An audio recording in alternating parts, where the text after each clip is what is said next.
ઈર્ષા એવી ખતરનાક વસ્તુ છે કે માણસને અંદરથી બાળા કરે છે, ઊંઘ પણ નથી આવવા દેતી.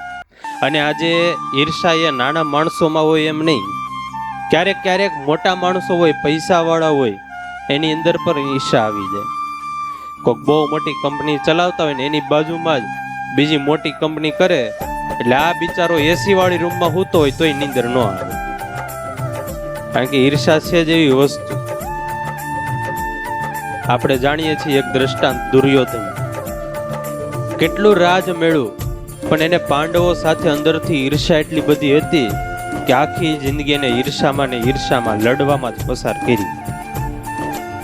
બાકી થોડું ઘણું રાજ મેળવ્યું હોત ને જો એમાં સંતોષ માણી લીધો હોત, ઈર્ષા ન કરી હોત, તે રાજ્ય એને મળત.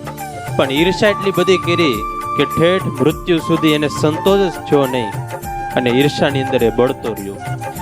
किसी ने कहा है आग की जरूरत यहाँ नहीं पड़ती. ईर्षाની બાબતમાં લખાણું, किसी ने कहा है आग की जरूरत यहाँ नहीं पड़ती, यहाँ आदमी आदमी से जलता है. અહીંયા કાંઈ આગની જરૂર ન પડે, માણસ જ માણસથી હળગે. ત્યારે ઈર્ષા આવી છે. આકાશમાં ચાંદો ઉગ્યો હોય, એને જોઈને ઓલા આજ્ઞા ચોમાસામાં હોય ને લબક જબક થતા હોય, એ આજ્ઞા ઈર્ષા કરવા જાય ચંદ્રની આગળ તો એ પછી દુઃખી જ થાય, એનું કઈ બીજું થાય નહીં. ત્યારે આ ચાંદ અને આજ્ઞા બંનેને જોઈને એક લખાણું, ચાંદા જ્યાદા રોશન હે તો રહેને દો, ચાંદા જ્યાદા રોશન હે તો રહેને દો, જુગનુ ભૈયા તુમ જલા મત કરો. એટલે કે એ રોશન છે તો એને રહેવા દો, તું ખોટો હળગમાં. પણ બધાને એકબીજાની રોશની બુજાવવામાં જ મજા આવે, પોતાની અંદરની રોશની એ કોઈને પ્રગટાવી નથી. આમ તો ઇંગ્લેન્ડની અંદર અહીંથી અલગ અલગ બધા દેશોમાંથી દેડકાઓની સપ્લાય થતી ઇંગ્લેન્ડની અંદર. હવે ઇંગ્લેન્ડ વાળા કંઈક કરતા છે દેડકાનું, એટલે અલગ અલગ દેશોમાંથી દેડકાને પકડીને હરખા વ્યવસ્થિત રીતે પાર્સલમાં પેકિંગ કરીને ઇંગ્લેન્ડમાં મોકલવામાં આવે.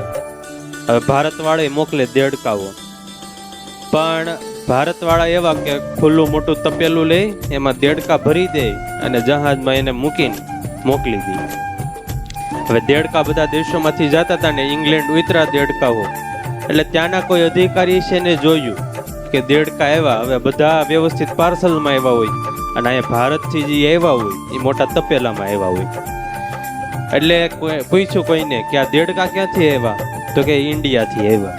એ કે એ આવ્યા એનો વાંધો નહીં, પણ હવે આ દેડકા ખુલ્લા તપેલામાં કઈ પેકિંગ નહીં, કઈ ઉપર ઢાકેલું નહીં, તો આ દેડકા એટલો મોટો રસ્તો કાપીને આવ્યા તો બહાર કોઈ નો નીકળી જાય. એ કે નો નીકળે. એ કે કેમ? એ કે જેવો એક દેડકો ઉપર ચડીને નીકળવા જાય ત્યાં હેઠે ઉભેલા બધાનો ટાટિયો ખાઈને નીચે નાખે, કોઈને જવા જ દેવા નથી બહાર. એક ઉપર ચડ્યો હોય ત્યાં બધા શું કરે, ટાટિયો પકડીને હેઠે નાખે.